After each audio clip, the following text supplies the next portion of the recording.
ഈശോ മിശിഹായിൽ സ്നേഹം നിറഞ്ഞ സഹോദരി സഹോദരന്മാരെ, നാം ഇപ്പോൾ നോമ്പ് കാലത്തിലാണല്ലോ.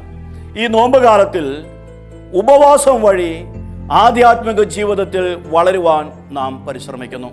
ഈ കഴിഞ്ഞ ദിവസങ്ങളിലെല്ലാം നാം ഉപവാസത്തിൽ ശ്രദ്ധിച്ചിട്ടുണ്ടാകും. എന്നാൽ ഉപവാസത്തിന് രണ്ട് അർത്ഥങ്ങളുണ്ട്.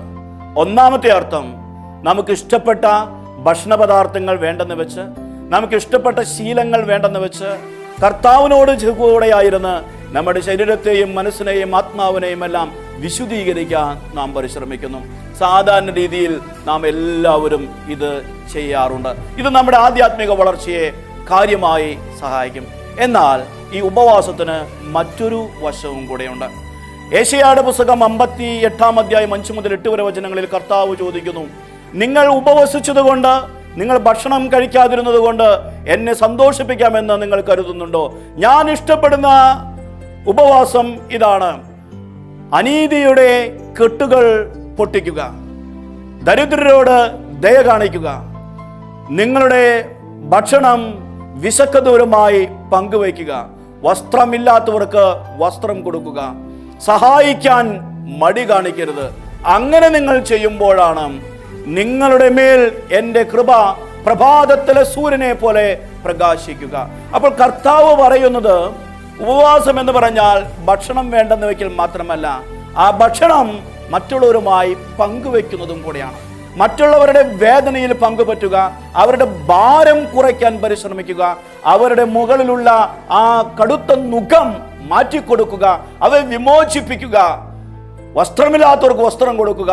ഇതൊക്കെ ഉപവാസത്തിന്റെ ഭാഗമാണ്. സാധാരണ രീതിയിലുള്ള ഉപവാസത്തിന്റെ അർത്ഥം നമുക്ക് എല്ലാവർക്കും അറിയാം. ഈ ദിവസങ്ങളിലൊക്കെ നാം അത് ചെയ്യുകയായിരുന്നു. എന്നാൽ ഒരുപക്ഷേ ഈ തരത്തിൽ ഉപവാസത്തെ നാം മനസ്സിലാക്കിയിട്ടുണ്ടാകണമെന്നില്ല.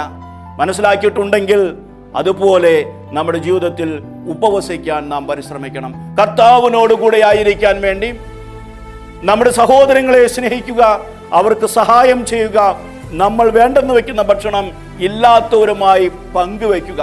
അങ്ങനെ ഒരു ഉപവാസം ചെയ്യുമ്പോഴാണ് യഥാർത്ഥത്തിൽ കർത്താവിനെ മഹത്വപ്പെടുത്താൻ നമുക്ക് സാധിക്കുന്നത്. പ്രിയ സഹോദരി സഹോദരന്മാരെ, ഈ ബാക്കിയുള്ള ദിവസങ്ങളിൽ ഉപവാസത്തിന്റെ രണ്ടാമത്തെ അർത്ഥത്തെക്കുറിച്ച് നമുക്ക് ചിന്തിക്കാം. ആ ഭാഗം കൂടി ഉണ്ടാകുമ്പോഴാണ് ഉപവാസം പൂർണ്ണമാകുന്നത്. ആദ്യത്തെ ഭാഗം മാത്രമാണെങ്കിൽ ഉപവാസം ഭാഗികമായി പൂർത്തിയാകുന്നുള്ളൂ. പൂർണ്ണമാകണമെങ്കിൽ രണ്ടാമത്തെ ഭാഗവും കൂടി നമ്മൾ ജീവിതത്തിലേക്ക് കൊണ്ടുവരണം. അതിനാൽ സാധിക്കുന്ന രീതിയിൽ ദരിദ്രരോട് ദയ കാണിക്കാൻ നമുക്ക് പരിശ്രമിക്കാം. മറ്റുള്ളവരുമായി നമ്മൾ വേണ്ടെന്ന് വെക്കുന്ന കാര്യങ്ങൾ പങ്കുവയ്ക്കാൻ നമുക്ക് പരിശ്രമിക്കാം. അങ്ങനെ അവരിലൂടെ ദൈവത്തെ കാണുവാനും ദൈവത്തെ മഹത്വപ്പെടുത്തുവാനും നമുക്ക് പരിശ്രമിക്കാം. സർവശക്തനായ ദൈവം നമ്മെ സമൃദ്ധമായി അനുഗ്രഹിക്കട്ടെ.